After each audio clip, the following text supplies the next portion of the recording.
Welcome to the West Wing Week, your guide to everything that's happening at 1600 Pennsylvania Avenue. This week, the president traveled to Asia, focusing on the global partnerships that will help bring jobs and greater security to America. That's November 5th to the 11th, or OCONUS.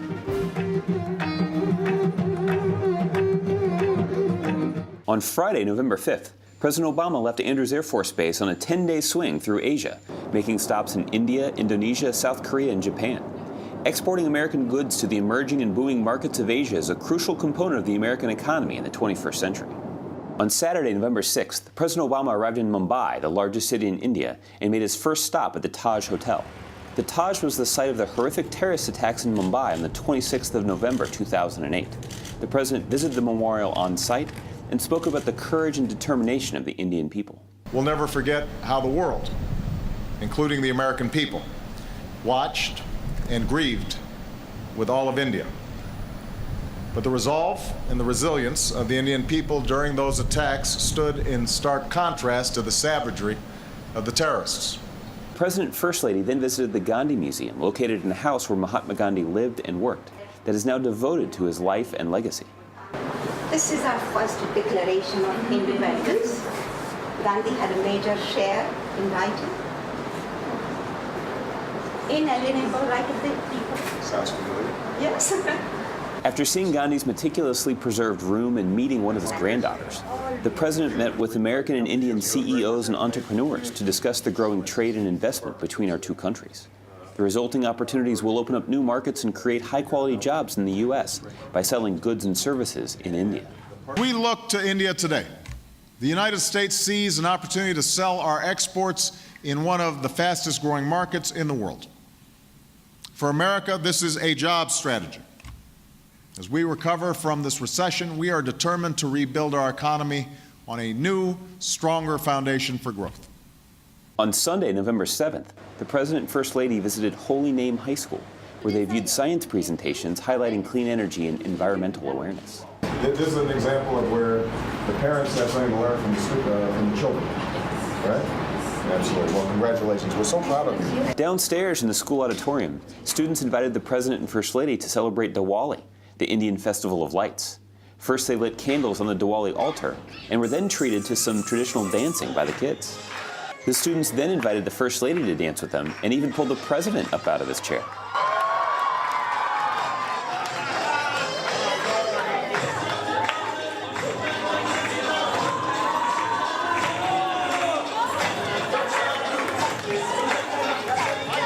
That afternoon, the president visited St. Xavier's University, where he saw labor-saving devices intended to boost agricultural production and listened to ideas for empowering citizens through 21st century technologies like broadband. He then made remarks and took questions from Mumbai area college students in a town hall-style meeting. India's future will be determined by you and by young people like you across this country. You are the future leaders. You are the future innovators and the future educators. You're the future entrepreneurs and the future elected officials. The president then departed for the capital, New Delhi, where he visited a historic site, Humayun's tomb, the final resting place of the 16th century Mughal emperor. At the same time as this is such a modern place, it also is rooted in civilizations that have ebbed and flowed for centuries. So it's spectacular. On Monday, November 8th, President Obama took part in an official arrival ceremony with the President and Prime Minister of India that included an impressive honor guard and military band. He and the First Lady then laid a wreath at the Rajghat Monument devoted to Gandhi before heading to Hyderabad House. This is much improved over my paperback version. There, President Obama met with Prime Minister Singh to discuss a whole host of issues that affect both America and India, ranging from the economy and clean energy to counterterrorism. At a news conference after the meeting, the president underscored the values shared by our two nations. As the world's two largest democracies, as large and growing free market economies, as diverse multi-ethnic societies with strong traditions of pluralism and tolerance, we have not only an opportunity but also a responsibility to lead. After meeting with several other government officials and Indian politicians, President Obama then addressed both houses of the Indian Parliament. And it is my firm belief that the relationship between the United States and India bound by our shared interests and our shared values, will be one of the defining partnerships of the 21st century. This is the partnership that I've come here to build. This is the vision that our nations can realize together. Later that evening, the president attended a state dinner hosted by President Patil, where he got a chance to speak with the president and enjoy some food and cultural performances. On Tuesday, November 9th, President Obama left India for Indonesia, the second stop on his Asia swing. After landing in Jakarta, he went to the State Palace complex to meet with President Yudhoyono to discuss a wide range of issues, including global economic recovery, along with regional stability and security issues. The President of the United States of America, His Excellency Mr. Barack Obama, will now deliver a return speech, followed by a toast, and the national anthem of the Republic of Indonesia will be played. He also attended a state dinner, where toasts were made and the bond between the U.S. and Indonesia was strengthened. President Yudhoyono and all the distinguished guests who are here, thank you for your extraordinary friendship and the warmth with which you received Michelle and myself. And I promise that it won't take so long before I come back.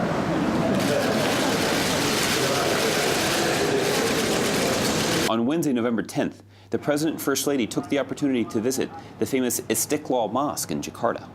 Christmas season, the church uses the parking lot here at the mosque because they don't have good enough facilities. And he was pointing out that that's an example of the kind of cooperation between religions and tolerance between religions that we're seeing here in the world. President Obama delivered a speech at the University of Indonesia, where he discussed our growing partnership with Indonesia and built upon themes he laid out in his Cairo speech last year. As vast and diverse countries, as neighbors on either side of the Pacific, and above all, as democracies, the United States and Indonesia are bound together by shared interests and shared values.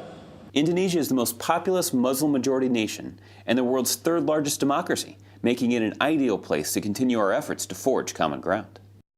On Thursday, November 11th, the President continued on his trip to Seoul, South Korea, and Yokohama, Japan, to attend the G20 and the Asia-Pacific Economic Cooperation meetings, with the aim of boosting American markets and spurring job creation. The First Lady traveled independently to Ramstein Air Force Base in Germany, where she celebrated Veterans Day with our men and women in uniform who are stationed there, including some who've been injured in Iraq and Afghanistan.